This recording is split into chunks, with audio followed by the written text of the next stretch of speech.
All right. Hello. Hey, Willis, good to see you. Good to see you. Hey, can you tell us a little bit about yourself? Who would you say you are? Uh, uh, I don't know who I would say I am. I guess I'm obviously, man, I'm just a guy living out here in Asia, from a small town in Virginia.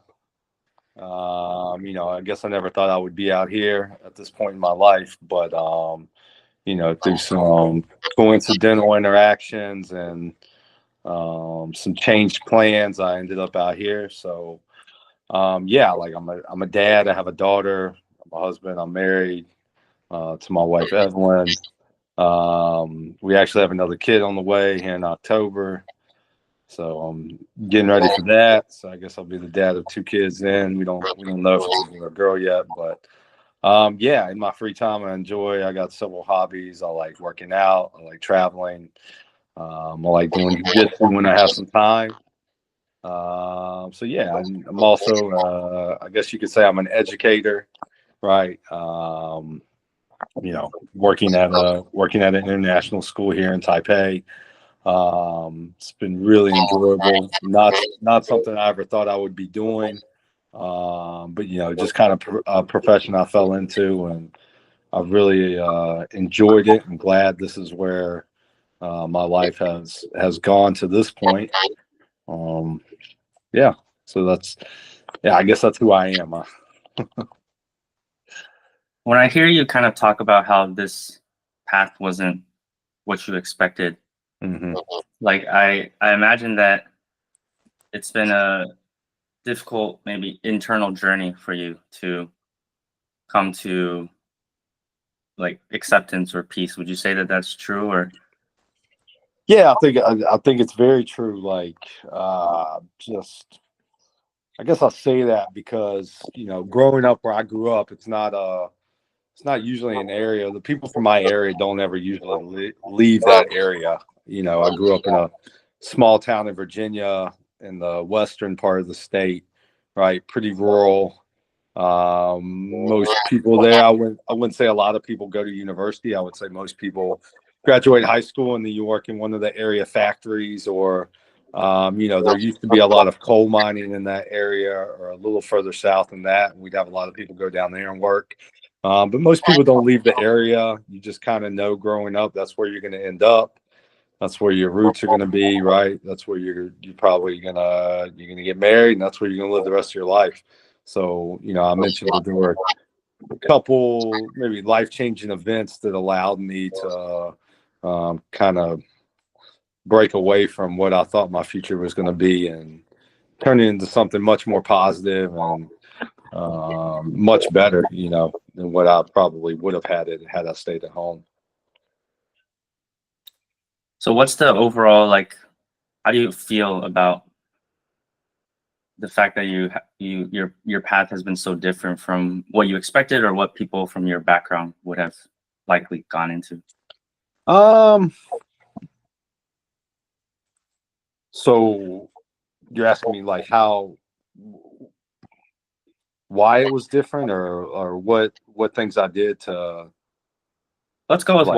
why. Why was it different? Why do you think it was different for you versus anybody else? I think it was, I guess growing up, I would say my dad was extremely strict on us growing up, right? So I always had this fear of like failure, or not being able to accomplish something, and then this is how my life's going to end up, right? So I've always been driven, very much so, by like fear, I guess, not wanting to fail, or like the fear of failure, because I know what that entails, right? So I think, after I finished undergraduate, I knew like I got to go to grad school, right? And I knew like I got to find some way to get it paid for. So, I ended up, getting lucky. I got a GA position. I moved to Tennessee. I was working and living there, and I really enjoyed that. But even towards the end of that, I was thinking, okay, what's going to be my next move? I gotta start working after this. Um, So I kind of like my life was kind of, just a series of scrambles from about that spring of graduation until I got to Taiwan that fall. Um, you know, I I was going to play some professional rugby, so I moved to Charlotte. I was living there for a few weeks and realized that wasn't going to work out for me because it just kind of some things fell through. I was supposed to have a place to live, and I ended up not, right. And then the whole rugby thing, I played a few matches and decided that wasn't what I wanted to do. And then, trying to get a job with my degree and stuff was much more difficult than what I thought it was going to be.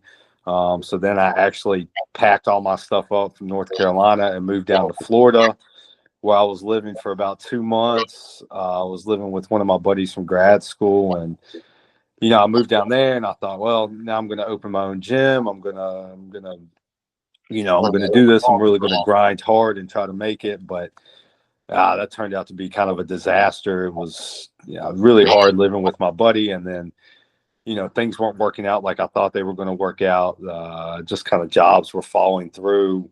I was kind of scrambling to make ends meet. Right, I was working daytime at a gym. Nighttime, I was working at bars, and it just wasn't like the life I wanted to live. It was really chaotic. Nothing was certain. So I ended up moving back home, and I started doing some like construction jobs, which I really did not like. I grew up doing that stuff in my free time, and I knew that wasn't something I wanted to do. So I was looking for my next opportunity to figure out what I was going to do. And luckily, my cousin, who's lived in Taiwan for close to 30 years now, he happened to be visiting me and my family at our house, and offered for me to come over and live with him for a while and live in Taiwan and maybe try to figure out something once I got over here. So I don't think he actually thought I was going to take him up on it, but I did. So I saved all the money I could for about 4 or 5 months. And then October of 2011, I moved out here, and it wasn't easy at first, and I was really fortunate to get a position, at my current job. And then the rest is kind of history. Like, I've just been working here since. I've had several different positions, but it's been a very rewarding career. I really enjoy it. Like I said, it wasn't something I ever anticipated doing. I don't see myself as an educator, right? I kind of just I see myself as somebody I really enjoy competing. I enjoy sports and things like that, and I think I've found a job that's allowed me to still do the things that I really care about, and also find some new interests that I really enjoy, and I'm able to do those as well. So I feel really fortunate to have the type of life that I do now compared to what I know I would have done had I stayed at home. When you mentioned your father being strict, do you perceive him, if I understood this right, do you perceive him as kind of a failure? Is that what I had understood? I don't perceive him as a failure. No, I think, given my father's background and where he came from, like, I think my father's very successful in that, I think his parents growing up, he was kind of raised himself, right? He had parents in his life, but they didn't really care much about him or any of his siblings. So my father he grew up with nothing. He grew up on a farm. He grew up where he pretty much had to do for himself, right? And I think the fact that he was able to, kind of pick himself up out of poverty, create a pretty good living for himself and my brothers and my mom. I think he's done a pretty exceptional job, giving all the struggles he went through as a child, through like physical and mental abuse and things like that. Right? He didn't really have good role models growing up. So I think, for him, the only way he knew to raise us and my brothers was to be very strict, very disciplined. Probably he went a little overboard pretty often, right? I think we were growing up, we were quite, I won't say scared of my dad, but he was definitely somebody that, we didn't want to cross, right? So I was always growing up, I made sure to always tried to do the right things. And, you know, whether that was out of fear or respect, I don't really know it at this point. I think it's all kind of blurred together, but I don't see him as a failure. I definitely see him as a success, but, you know, I knew like I didn't want to live that type of life. I wanted to do something different. Um, so I knew I had to make some moves. Do you have a personal failure in your own life that's most stuck with you? Yeah, I think my biggest failure was coming out of high school. Like I had the opportunity to play college football. You know, I think given the way I was brought up in the strict household that I grew up in, I think when I went to college, instead of taking advantage of the opportunities that were given to me to really do well at the next level in sports and stuff, I think I kind of squandered that because, you know, now I was kind of free. I was away from my parents. I didn't have to worry about, you know, being under my dad's rule. I could do whatever I wanted. So I think yeah, I really regret not putting more effort into really trying to be a part of the team, be a part of the community at the school I went to, and instead I just kind of went down this path where I was partying, just doing a lot of the things I never would have done growing up. So I think I squandered, you know, a couple different opportunities to maybe go further than that and play. But, you know, I think though, because I did go that way, you know, I think I ended up here, right? I think maybe all those things happened for a reason. But I definitely took the hard route for sure. Is there a specific kind of like student or child that you feel you connect most with when as an educator? Yeah, I think, yeah, most definitely. I think I connect with, I would say like the type of student that the rugby program here at TAS draws. I think those are the ones I connect with the most. They're kind of the boys that they don't really fit in with some of the other cliques, right? They're just, I'm not going to say they're outcasts because they're not outcasts, right? But they're kind of the boys, I think they're very respectful. They're very thoughtful. I feel like the type of student that it draws is somebody that's very disciplined. Some of these kids, you know, they work extremely hard, um, and they're just really good all around kids. Maybe, but like I said, they're probably not kids that would fit into any other social clique around the school. They're just kind of like their own set. Like it's kind of hard to explain. I guess I don't I don't really know how to put it into words. Um, but it does draw a certain type of character. It takes a certain type of person, I think, to play that type of sport. And I think those are the kids I'm drawn to the most because I know they're willing to work hard. I know they're willing to like endure tough, stressful situations, and it's not going to bother them. These are the kids that, you know, I would trust if I was a student. These are the type of, you know, players and stuff that I would trust to have my back. Um, you know, I think they're very genuine. I think they're very honest kids. So those are the type of kids that I really connect with the most. If you could only share one lesson to these students and to your own children, like what would that be?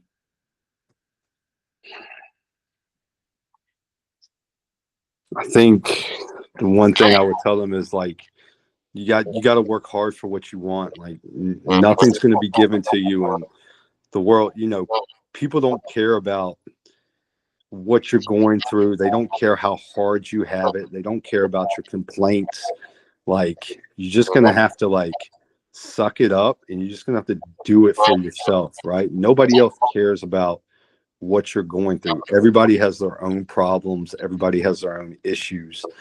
I think, you know, some of these students here, you know, they think people owe them, they think that, you know, they're owed something. It's like you're not owed anything. Like you haven't done anything yet. Like you just gotta You got to work hard for what you want and just not expect to be given anything. Okay. If you, a little bit of change of topic, but if you had to give us like a 20-minute speech about any topic, what would it be?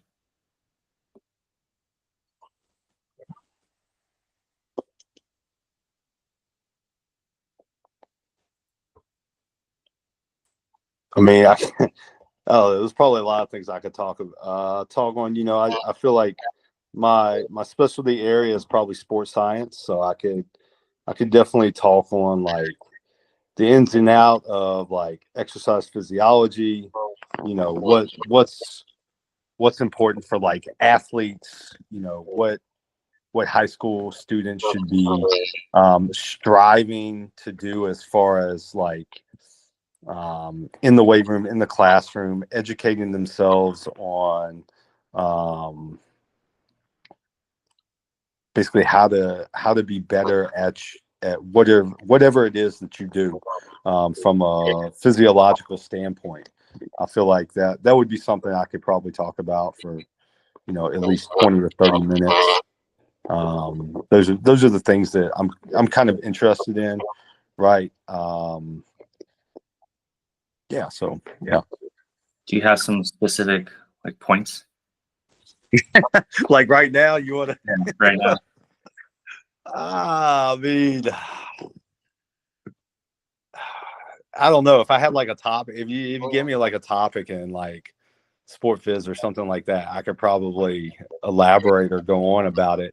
I don't know. There's nothing off the kind of the top of my head right now. I mean, I had a student come in the other day and ask me about performance enhancing like supplements and things like that. Like, I feel like I have a fair bit of experience talking about some of that stuff. You know, we were talking about things such as like creatine, protein. You know, what do the experts say about creatine? What is it about protein? We have a lot of students who are very curious about these things, right? Because they play sports and they want to know, you know, what kind of supplements can they take to help them maybe gain a bit of an edge and stuff like that. And I guess some of the topics that, you know, we kind of bring up the most is, you know, a lot of, you know, supplements aside, like with our students, one of the things that I think that they're lacking is sleep. Probably is the number one thing, right? The next thing is like discipline with their diet, with their working out, with their sports practice and things like that. Yeah, I don't know, man. If you give me a topic or something, I can probably elaborate, but I think it'd have to be pretty pretty specific. Otherwise, it's just kind of general, right? We're talking about generalities and a lot of this stuff because we don't get a ton of time with our students. So usually when we're talking about stuff, we don't get into a lot of in-depth analysis or detail about some of these things, unless they're taking one of our sports science classes, and it's a little bit, you know, we've got a little bit more time. But now, you know, I'm pretty much just like a health educator for most of my students are freshmen. So we spend a lot of time in the health classroom and things like that, but on various topics, and they're kind of surface level things that we talk about. I guess one question that I would have for myself and maybe for students is how you would advise them on sports, like injury recovery.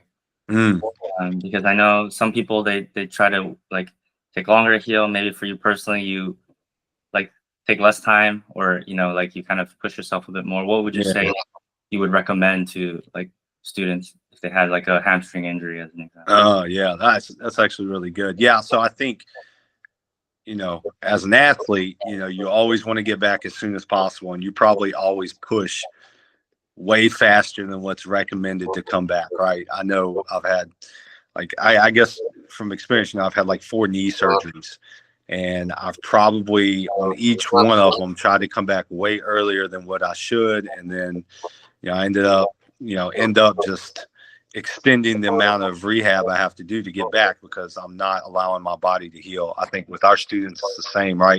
The seasons are so short that if you get injured at the beginning of the season, that's a potentially like could be a season ender, right? But at least half your season is gone there. I mean, from coaching basketball, right? You get any type of injury, you're out 2-3 weeks, man. That's a lot of time in a short season.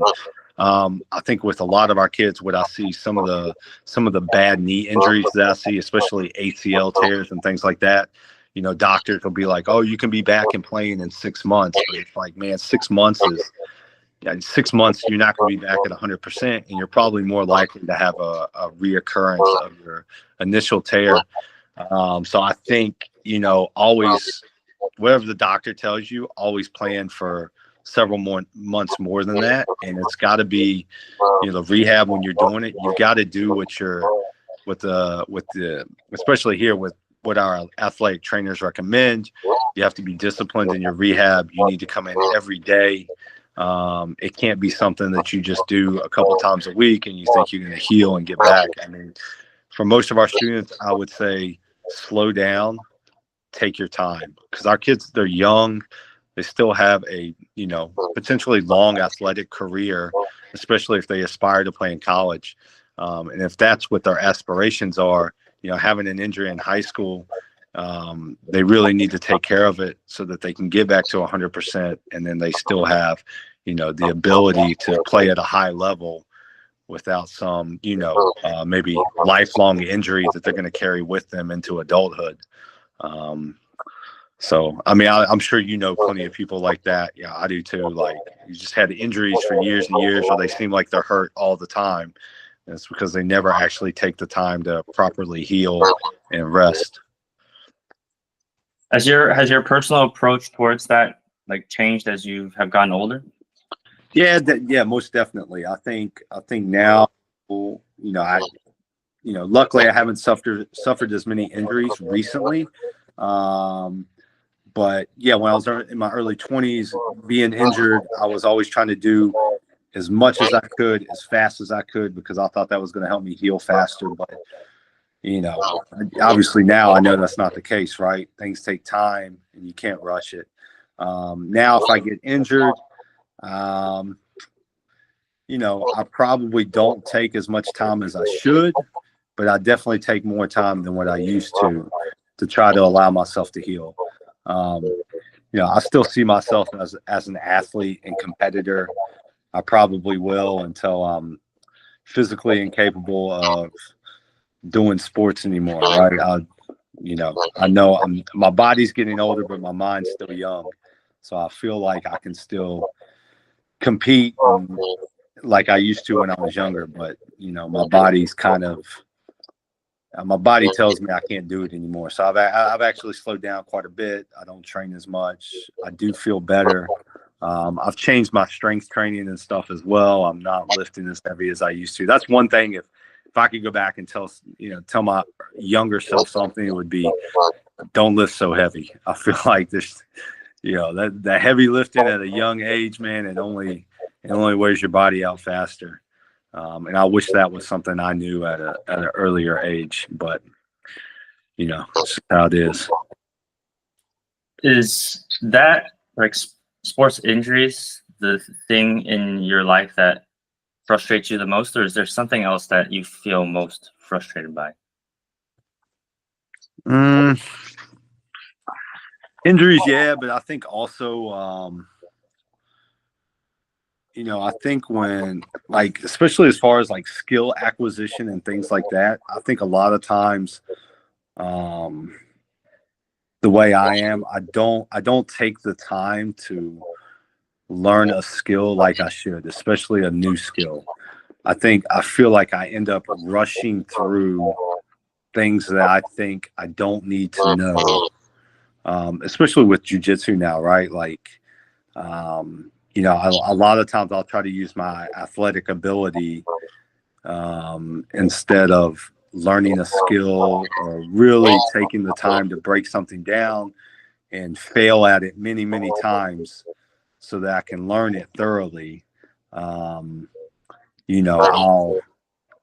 instead of doing that, I want to learn it fast, and I kind of miss a lot of the small details that I think could really help me improve in the long run make me a much better athlete than what I currently am. And I feel like that's always been something that's kind of plagued me my whole athletic career. I think I've always just tried to use athleticism as my way to do things instead of taking the time to learn things.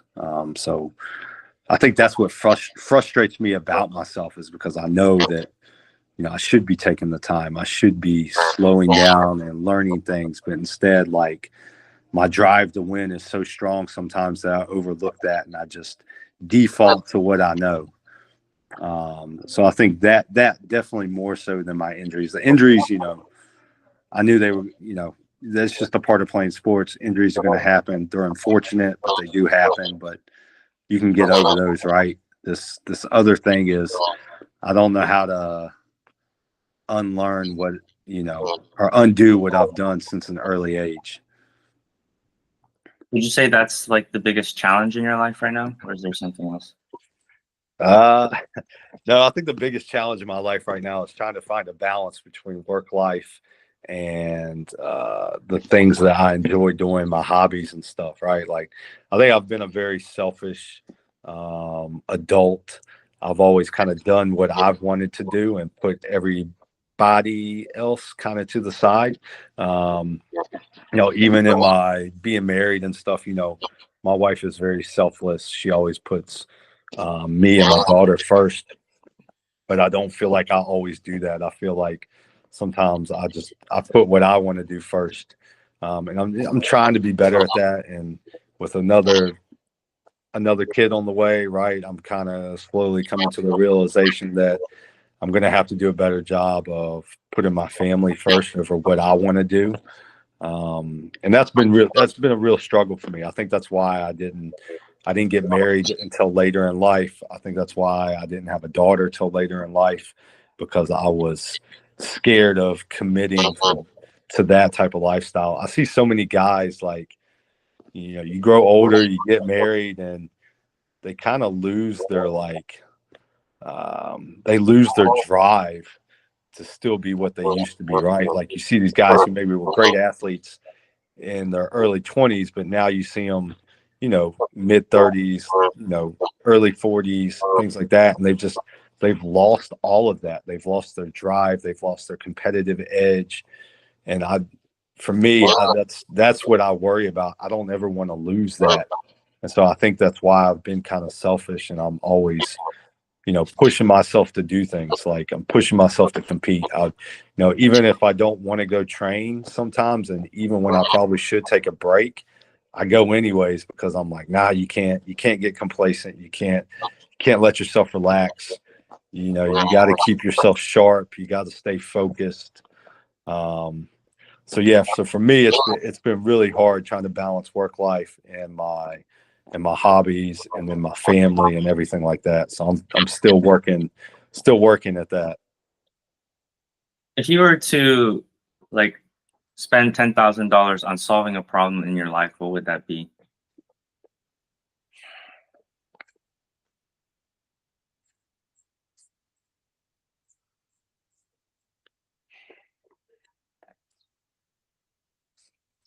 It's kind of tough, because I guess the problem would have to be something I could solve with money, right? So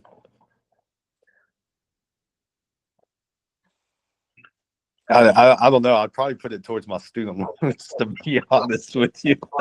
Like, if I had an extra $10,000, yeah, I'd probably put it towards my student loans. I still those are something they've been, those are always something that I'm like dealing with, or like student loans. But it's like, it's something that was necessary to get an education, right? But it's crazy how much an education costs. So that's kind of the only thing. Those are the only real, like, money issue things that I deal with. Otherwise, I feel like we do well. Like, we don't really want for anything. We have everything that we need. We make a decent living, my wife and I. So, I guess if I had $10,000 and I could use it to solve one of my problems, yeah, it'd be my student loans. These are from like over a decade ago. Yeah, it's just from like, when I was playing football and stuff, and then I left the school I was at where I was getting money, and then I went to a private school that was extremely expensive, and then I went into grad school, and I took a bunch of loans out when I was there because at the time, like, I wasn't thinking about how I was going to pay them back. I was just like, I need some money now, and so I took out loans and stuff, and then my most recent degree that I did was pretty expensive as well. So I took out loans for that. So yeah, I'm just, slowly chipping away at it, but I'm not in any real rush. Like the loans are always going to be there. So How would you summarize your philosophy of life now at this point in your life? How would I describe it? Yeah, how would you summarize your philosophy of life? Oh man, I guess my philosophy now would just be like, just enjoying one day at a time and not really like looking too far ahead. I know, like, I don't know. I've just had some medical issues in the past few years, and it kind of made me realize, right, like I'm not guaranteed like the future. I'm not guaranteed next year and things like that. So I think now I really try to take advantage of enjoying every day and finding something good in every day. Like when I wake up in the morning, I try to think to myself, okay, what are some good things that are going to happen today? And then I try to look at that. And like, one constant is that, I'm seeing my daughter every day. Like I love going to pick her up from daycare and seeing how happy she is to see me. And, so I think my philosophy more now is just like slowing down, enjoying the little things, trying to find good things to look forward to every day. I think it's really important to have things to look forward to, because when you don't have stuff to look forward to, you kind of become hopeless, right? You just get, it just kind of drags you into this never-ending cycle of just being depressed and being sad and not happy. And that's something I don't want. I want to be happy. I want to enjoy my life. I have a good life. I have it really well. So I feel like it's important that I realize that and take advantage of like the opportunities that I have, and to be happy and to enjoy those things. Do you have a proudest moment from your life?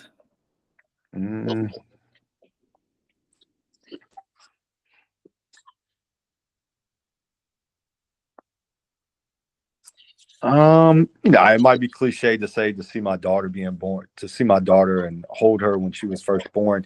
That's probably the one thing that comes to mind. I don't have any individual accomplishments that I'm really proud of, other than, actually being able to finish school, like start and finish and not quit somewhere along the way, right? I always envisioned, getting an undergrad and then maybe getting a master's, but beyond that, I didn't think I would actually continue. And, I did, and I was really happy with completing my doctorate when I did, because it was, I'm not a very smart person. So for me to be able to like start something and finish it, and, and it was something I never thought I would be able to do that. I was proud of that. I was happy that I could start and finish, but, none of that would have been possible without, help from other people, from my wife, from my cousin, ultimately from my parents, since I was a child, instilling into me like hard work and things like that. So I guess individual accomplishments, being able to finish school and things like that, it's probably what I'm most proud of. But if I had to pick one thing, throughout my whole life that I'm the most proud of, it would be like, having a daughter and seeing her grow up, and she's just a really happy child, which really makes me happy, because I don't ever remember being as happy as she is. Like, so that, that makes me feel good that I feel like she's enjoying her life. Is there an area of your life that you find most difficult to talk about? Um, yeah, I'd say like my childhood and stuff like that. That's probably the hardest thing for me to talk about, I'll talk to my brothers about it every now and then because my youngest brother, we're 7.5 years apart. So he grew up different than myself and my middle brother. We kind of grew up together. My youngest brother, he was, we were so far apart. Like I remember growing up with him, but not so much. Like I don't, he was so young at the time and everything. So he was kind of out of the picture. But yeah, I'd say my childhood is probably the hardest thing to talk about, especially with my parents, right? Because most of my issues are well, it's mostly just with my dad. My mom was a very good mother. Like, she did everything she could for us, but it's hard for me to talk to them about it. It's hard for me to talk to my mom, about those things. There's a lot of things I think I'm still upset about, that I would like to bring up, but it's difficult to bring up, especially with my father, because he gets very defensive. And it either turns into a huge argument, or we it's just when I go in to visit them, right? I don't want to. I want it to be a happy time. I want us to enjoy each other's company. I don't want to bring up old stuff that we're going to end up eventually getting an argument about, and then I'm not going to see my parents for another 2 years, right? So there's really never a good time to bring that stuff up anymore. And now that we're adults, I don't know if it's best to just leave that, just forget about that stuff. But it's hard for me to forget about it, right? It's constantly on my mind, and I do think about it a lot. So, yeah, that's the hardest part of my life to talk about. Do you have a specific example if you are willing to share? Um,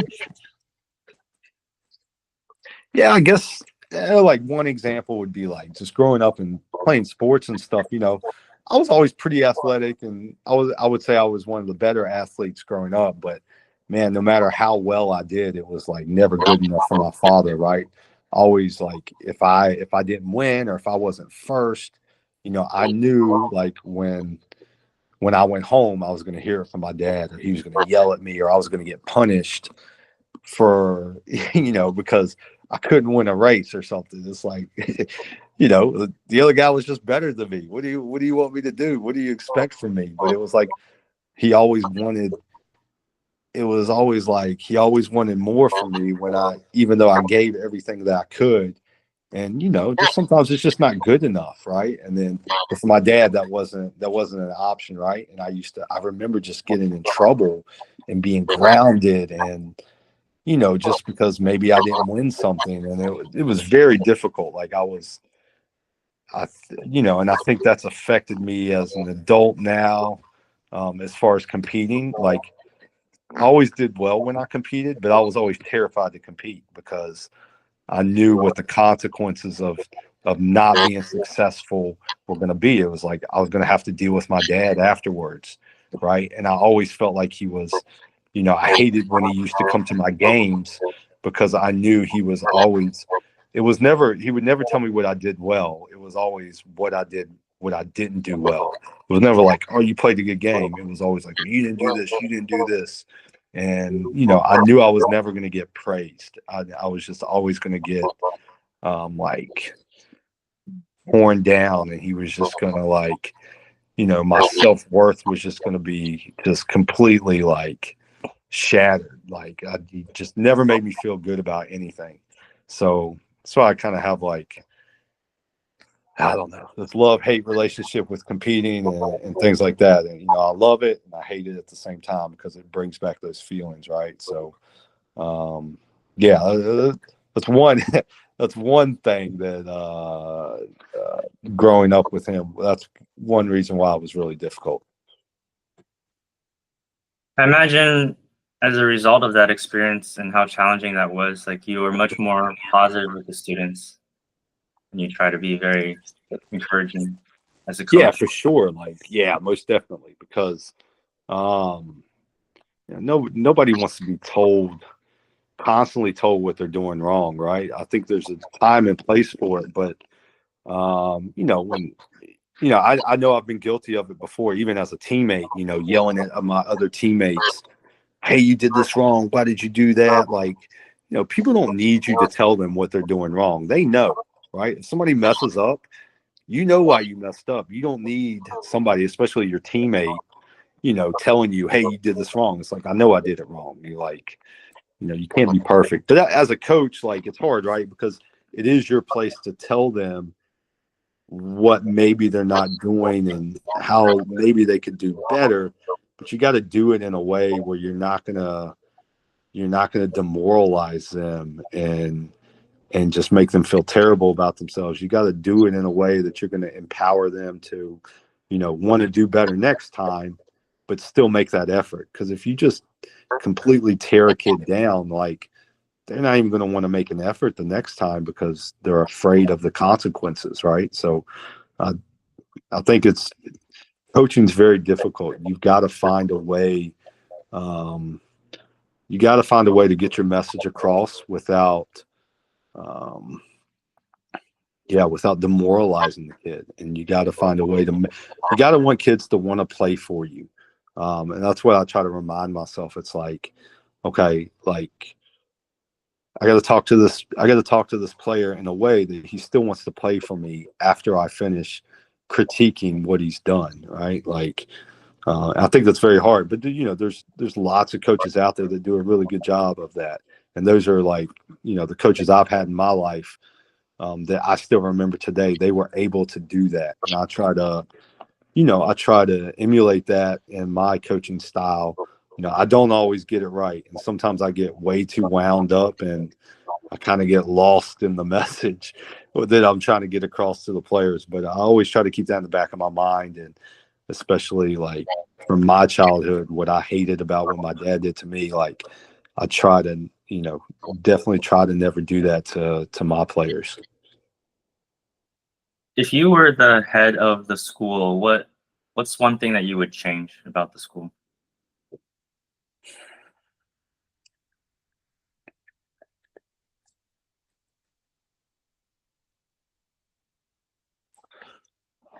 Really, really tough question. Obviously, I don't understand all the intricacies here at TAS. There's a lot with everything that's going on, but I think in my world, especially in athletics and PE and things like that, if there's something I could change, it would be offering more opportunities for more students to participate in athletics. I think that, we started doing that in rugby by, our rugby program, we don't make cuts. Like, we keep all the kids that come out. And I think, like, it's been a really positive thing for our program because we don't lose kids every year. Like, we seem to be getting more and more kids coming out every year. And yeah, it's getting hard to keep everybody that comes out, but um, we're seeing the benefits of it because we have students competing for spots every week, right? And even if, we'll name a team, we'll be like, okay, these are the guys playing this week. The rest of you guys, you're not going to play in the game because, we let them know at the beginning of the season, hey, not everybody's going to play, but we want you all here. So I think and this is really hard to do. Like, I'm not saying I have any solution to it whatsoever, but if we could give more opportunities for more students to play, I think that would be great. I think if we could bring back like an intramural league here where, during basketball season, right, you've got the regular basketball team, you've got all these other teams, but we also have, like, for those kids that want to play basketball, maybe they don't want to play in a competitive level, but they still want to play, like, providing them with opportunities where they can come in and play some kind of organized league or games or something like that. And I know, like, our facility, we don't have enough facilities for all that and everything, and it would be extremely hard to be able to do that. But I think the more opportunities we can provide for them, the better. Do you have a favorite quote?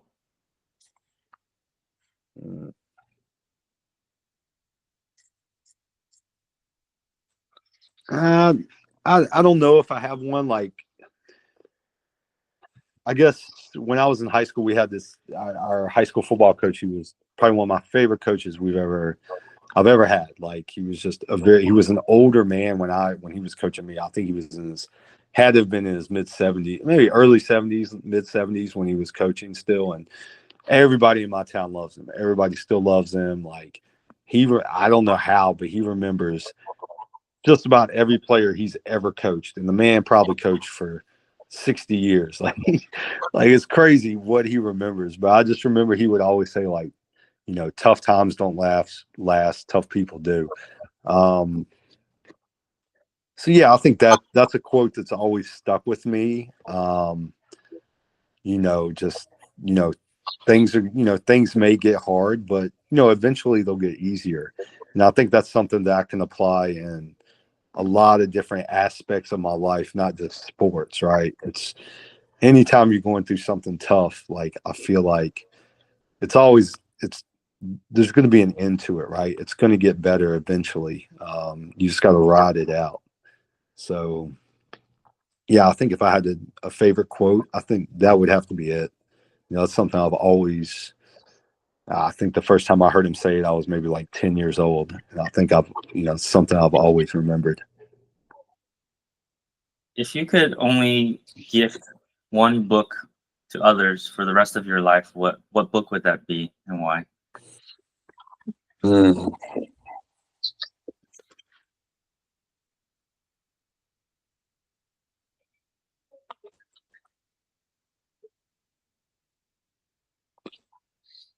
Mm.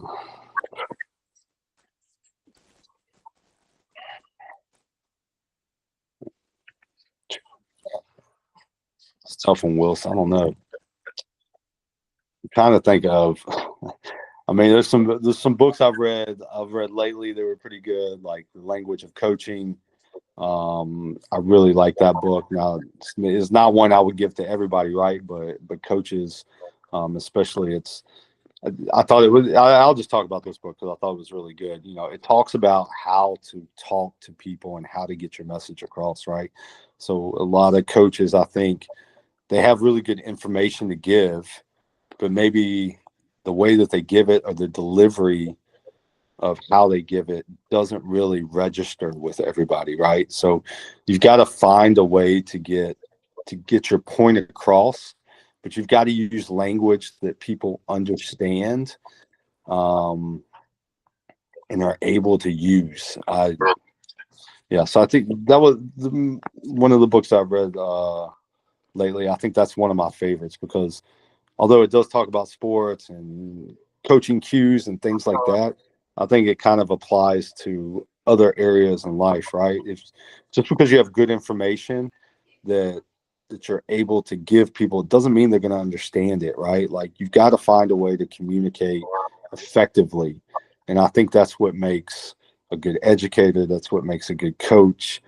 It's just what makes a good person, right? Being able to effectively get your message across so that somebody understands what you're trying to convey to them.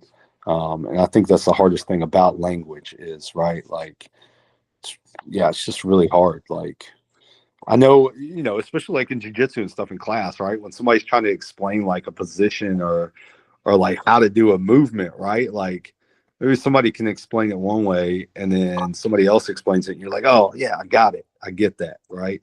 Like, that's kind of, obviously that's what I'm talking about. But yeah, I can't, off the top of my head, I can't think of like one book I would give to people, but that's a book recently that I've read that I really enjoyed. So in this podcast, I have a tradition where the last guest leaves a question for the next guest, not knowing who the next guest will be. And the last guest left. If you were a song, what is the song and why?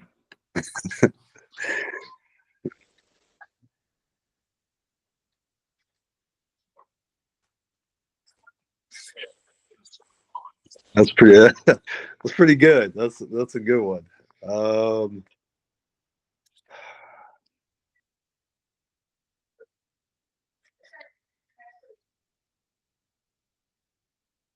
oh, man.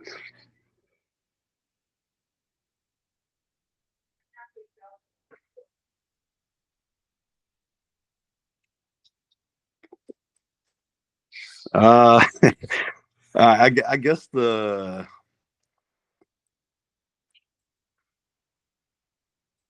the song I would. Oh, man, there's this one song I really like. It's by this guy called this guy named Jameson, JMSN. His name's like Christian. He's like an R&B singer from Detroit. I think he's Lebanese by heritage, but he has a song called "Addicted," and it talks about like he just talks about being addicted to all this different stuff in life, like drugs, partying, like all this stuff. And I think it kind of like summarizes like a lot of the struggles I had in life. Like had all these things I was addicted to. You know, without going into too much detail, I was probably doing things in my early 20s I probably shouldn't have been doing, right? Probably some illegal stuff and things like that that I'm not gonna I don't want to get into on here, but I was doing a lot of stuff that I shouldn't have been doing.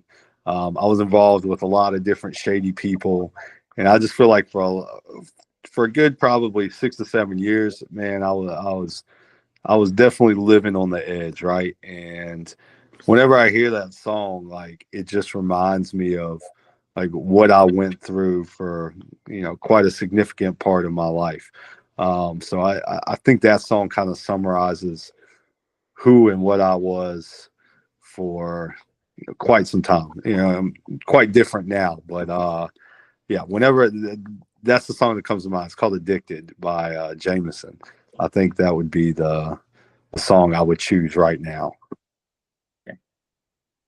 And what question would you like to leave for the next guest?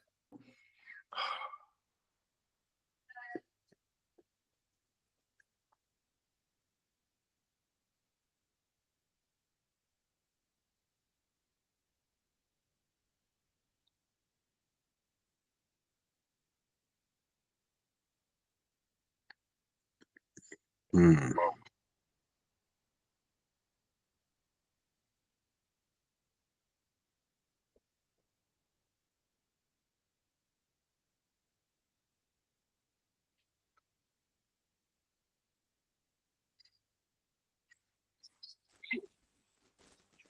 Oh man.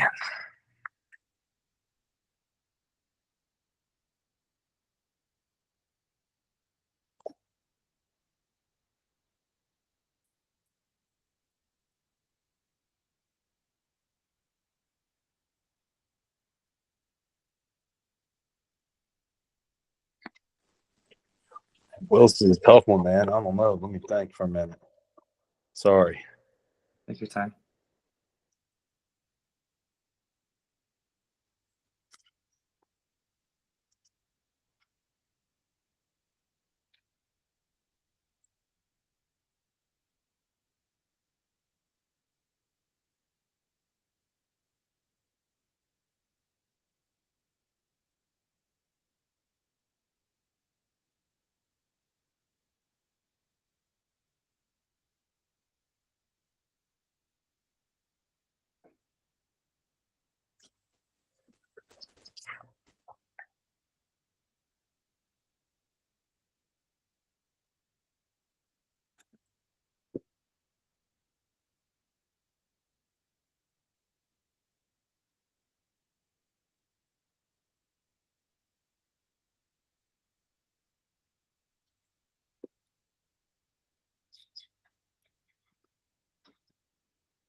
While I'm blanking out, man, I'm sitting here trying to think of everything that's going through my head, and I can't come up with anything.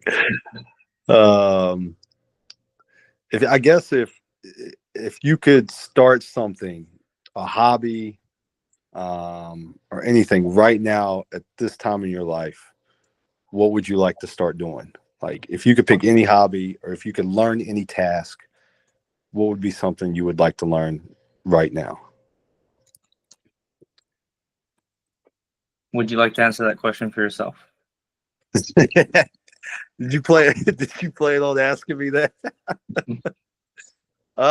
Yeah, I think like if I could learn to do something right now, one skill, I'd like to learn to play the electronic keyboard.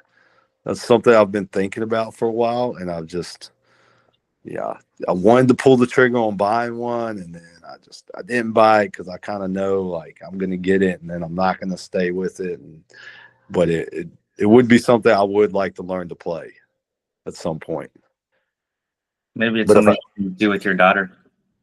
yeah, maybe Maybe. yeah, because she likes to sing and stuff. I would like to like be able to play it. Maybe, you know, have her maybe learn to play it or sing or something. My wife played the piano, so Mm. I think it's a good compromise, right? I don't have to. Yeah, I won't. Electronic keyboard doesn't have as many keys. I feel like it'd be easier for me to pick up.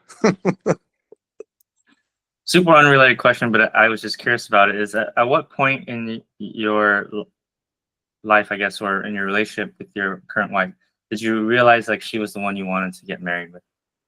Mm, I think I knew earlier than she did. I was ready to get married after about 4 years of being together. And then I don't know what happened. She wasn't ready to get married then. And then at about 7 years, she was ready to get married. And then I kind of had doubts. So I put it off for another 3 years. So we were together about almost 10 years before we got married.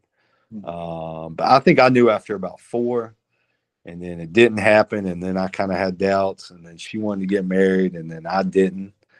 And then I put it off for as long as I could. She basically gave me an ultimatum, and then we didn't get married because of the ultimatum, right? I knew we were going to stay together, but like I said, I was kind of a selfish person. I still had my own apartment. She had her place. I kind of enjoyed living like that, right? Like if things went south, I could just go back to my apartment for a few days and then come back, and then things were good. So I think I was worried about the commitment and, you know, having to be there all the time and not having a place to run away to.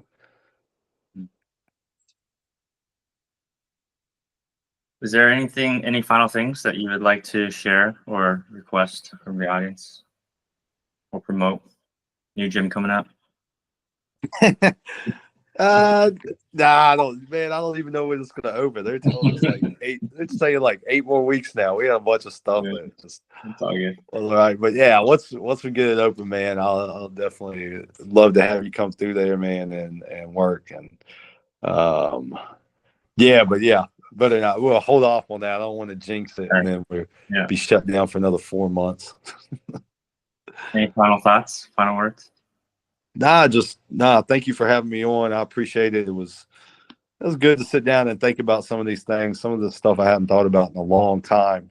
And I think it was good to talk about it and get some of the stuff off my chest. Um, I hope I didn't ramble too much and repeat myself a lot, but yeah, it was good. It was good to think about some of these things, especially from my past, and then kind of reflect on some of the other topics that you brought up. It was good. I enjoyed it. Thank you. Thank you as well. I really enjoyed talking with you. Yeah, I thanks, feel Willis. like Kiss really lucky to have you as a Nah, coach. man, of As an course. educator. So Yeah, you gotta get Terry. Terry said you hit him up. Hit him up again. Like he was talking about it. Terry'd be good to talk to. yeah. He's got Terry'd be really good to talk to. He's the way he growing up in Montana, and yeah, he's got some good story. He's got some really good stories. I think when he's ready, he'll respond to me. Yeah. I think he's busy right now. I know he's Yeah, got a lot of he's got a stuff lot going on. Yeah. I hit up Greg as well. I think Anthony might reach out to Thornbury. Yeah. Is there No, anyone else that you think would be a good fit for it that I should talk to? Yeah, outside TAS too. uh, outside TAS. I don't know, man. Most of the guys I'm hanging out with are just like, like the jujitsu guys and stuff.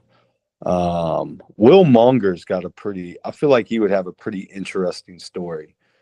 I don't know him.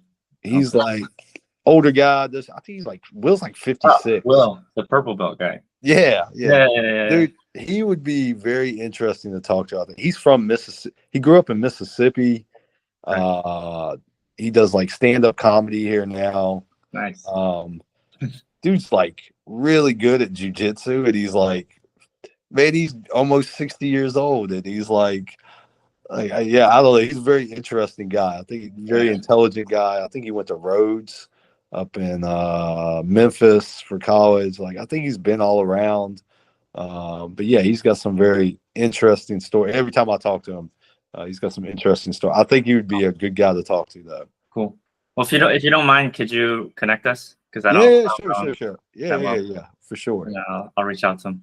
Okay, that sounds good, man. All right, thank you. All right, thanks, Willis. All right, man. Yeah. I'll talk to you later. Hey, hopefully I'll see you soon. How's your chest? Yeah. What's up? How's your chest? It's recovering, but I'm trying not